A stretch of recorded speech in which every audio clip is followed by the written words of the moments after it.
araw na to. Ang aking isa sa mga best na excursion po ngayong araw na to. Nandito po ako ngayon guys sa Acapulco, Mexico. Okay? So, first time ko po mag-excursion sa lugar na to. Pero first time ko rin po makarating po rito. Pero dito po sa part ng Mexico, marami na po akong napupuntahan. Pero itong place po na ito ay first time ko lang po. So, gusto ko po guys, i-share sa inyo guys yung araw na to. At meron po akong gagawing tour ngayon. At marami po kami mga lugar na pupuntahan. Okay? So, napaka-excited ko po. At kung makikita nyo po, yung ating background po rito. Ayan. Yan po yung lugar po dito sa Acapulco. So, excited ako guys. Kaya huwag kayong umalis dyan at samahan niyo po ako. At mag-enjoy rin po kayo sa aking tour. Okay? So, tara! Let's go!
So guys, nandito na po kami ngayon sa famous nila na pasyalan. So, itutur ko po kayo ngayon guys. Marami po kayong makikitang magagandang tanawin dito. Yan, yung kung makikita yung mga tao sa likod, yan mga kasama ko po yan sila. Marami po kami dito magkakasama.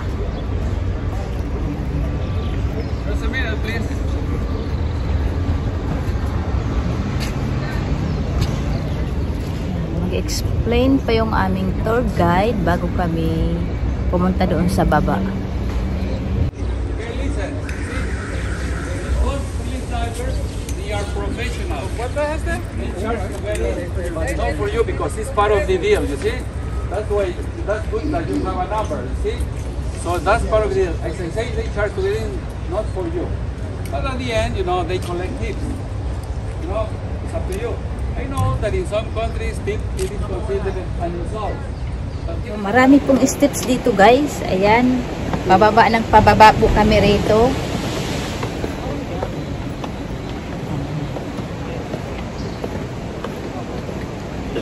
May magdadive po rito mamaya. Kaya ipapakita ko sa inyo.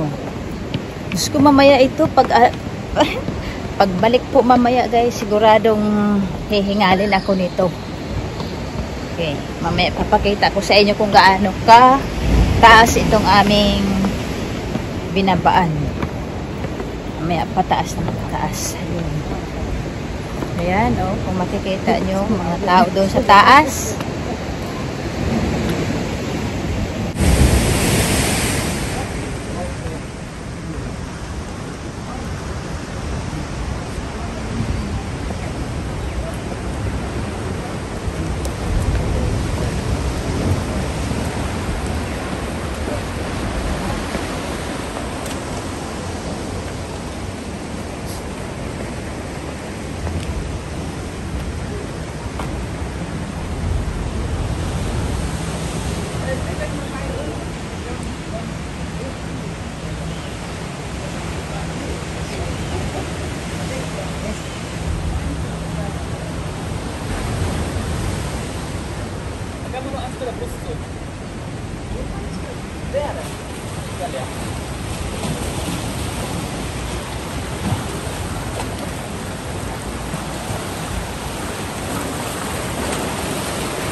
makikita nyo guys, ang galing po talaga nila tumalon, no? Nakakatakot dahil puro bato, pero ang galing po talaga nila, as in, daming natuwa doon sa ginawa po nila.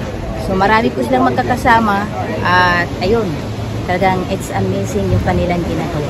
So yun lang guys, hindi pa ako tapos, marami pa akong ipapakita sa inyo, kaya dyan lang po kayo, huwag kayong umalis at marami pa kayong mapapanood na nakaka-interest. Okay?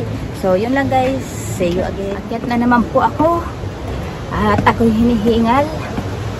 Ayan, ang aking inakyatan po. Good for the heart. Yan, di ba? Ang taas. At ako hingal na. Pero kaya ko to.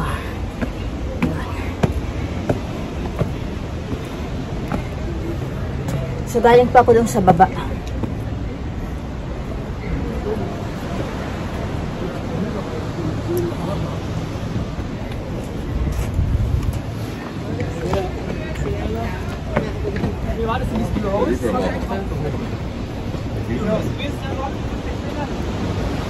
Yan guys, so doon pa ako galing kanina. Ayan, hinihingal na po ako. Bumalik na yung aking mga kasama.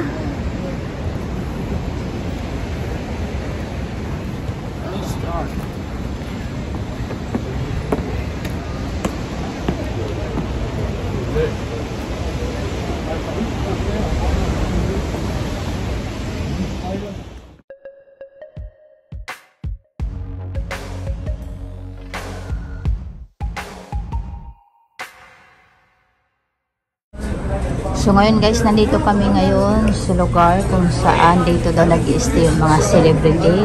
Ito yung tinatawag nila na Los Flamingos Hotel. Okay.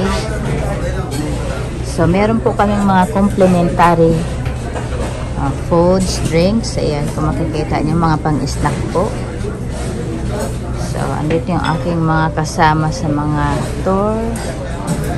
Ayan, nagpipicturan sila dyan sa baba.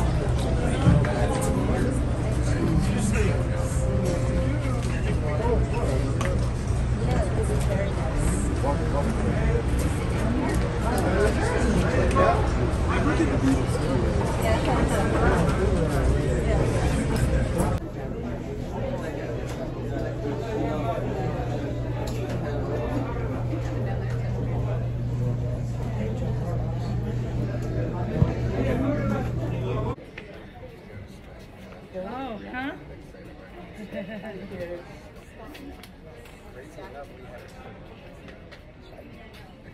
So ngayon guys, nandito po kami ngayon sa flea market.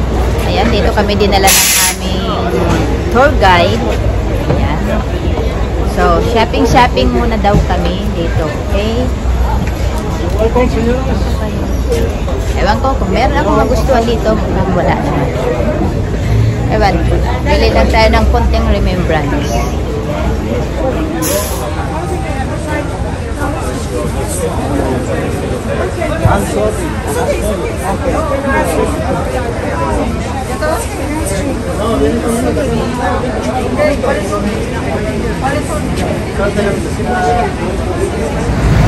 So guys, pabalik na po kami sa aming cruise ship at mag-walk muna kami rito saglit.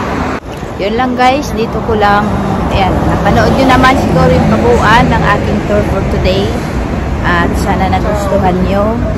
Finally, nandito na po ako, nakabalik na po ako at ang ganda ng experience ko sa aking excursion at sana rin po nag-enjoy kayo sa channel ko sa inyo guys. Talagang masaya po, masaya kapag magkaroon ka ng excursion kasi ma-explore mo yung lugar po nila, okay?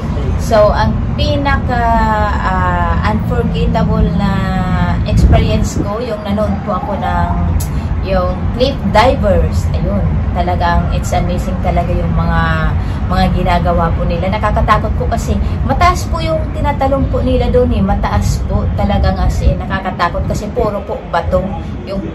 Yung gilid doon puro bato. Iniisip ko po kung paano kung doon sila babagsak sa bato. So, yun ang hindi ko makalimutang experience habang nanonood po ako. Talagang parang kinikilabutan ako dahil may mga bata pa po doon, may mga babae pa nga eh. May 2 babae doon. Pero sabi daw yung isang company na parang family rin yata, ganun. So, yun lang po. Yun lang ang masasabi ko sa experience. Kanina pumunta po kami doon sa sa pinakatuktok po. Dapat makikita yung buong view. Hindi ko na po na video kasi something's going on po sa cellphone ko na hindi ko alam. Basta nalubat po siya. Kaya hindi na ako nakapag-video. So, hanggang sa napunta na lang kami doon sa shopping center. Ayan, doon na ako nakapag-video. Pero okay lang po yun. At least na-share ko naman sa inyo yung magandang view. Okay? So, yun lang. At talagang, nandito ako ngayon guys sa balcony. Ayan, nandito kami. Ito yung room namin. Nandito ako sa balcony namin. Sa 17th floor po kami ngayon. So, ito po yung makikita nyo. Ito yung kabuuan. Ay, hindi pala kabuuan. Basta, ito yung view na makikita nyo ngayon sa harapan. Okay? So, kanina dyan sa baba, dyan yung aming bus na nag-aantay. So, yun lang po guys. Abangan nyo pa yung susunod kong mga gagawing video at marami pa. Meron pa po akong 3 excursion na gagawin ko. Iba't ibang lugar po ang pupuntahan ko pa. Okay? So, wag po kayong umalis at abangan niyo pa po yung aking susunod na mga video at sana mag-enjoy kayo. Okay? Maraming salamat po sa inyo guys at thanks for watching. Mabuhay!